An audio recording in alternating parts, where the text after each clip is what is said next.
Bonjour chers étudiants, aujourd'hui nous allons parler de la méthodologie juridique du commentaire de texte.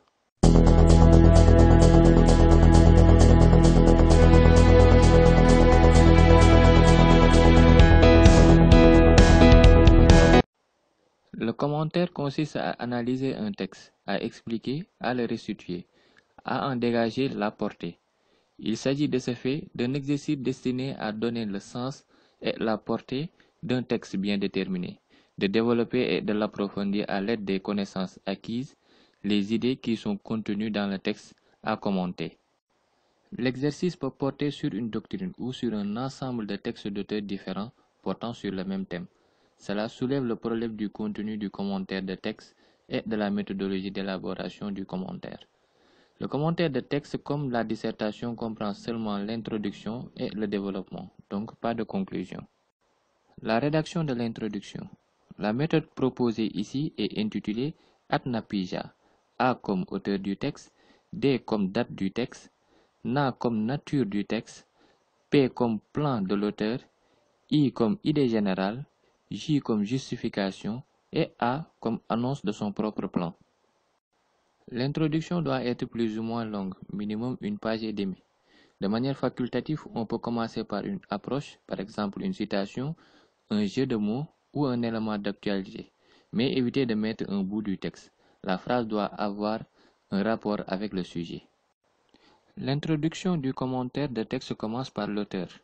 Si l'on connaît l'auteur ou l'ouvrage, on peut énoncer brièvement ce que l'on sait, en insistant sur les éléments susceptibles d'éclairer le texte. Si l'on ne sait rien du texte de l'auteur, il ne faut pas essayer de deviner. L'ignorance n'est pas rédhibitoire, une erreur grossière le serait. Il faut simplement dire que le texte est anonyme.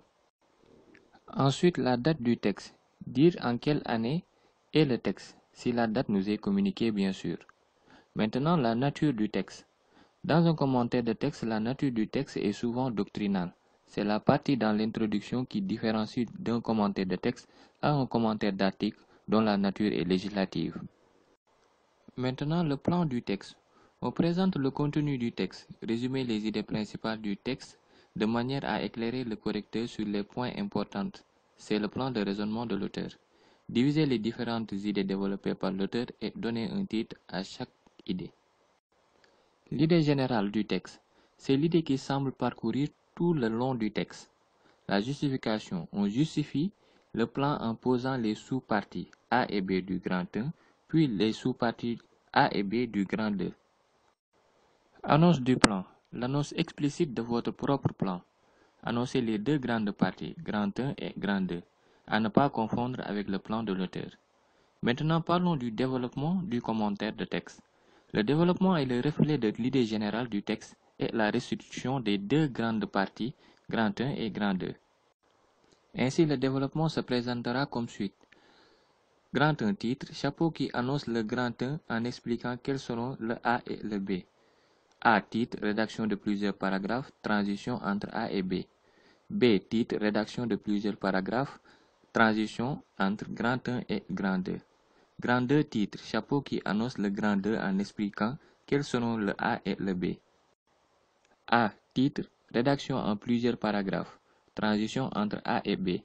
B titre, rédaction en plusieurs paragraphes. Notez bien, chaque partie ou sous-partie doit avoir un titre clair et bref.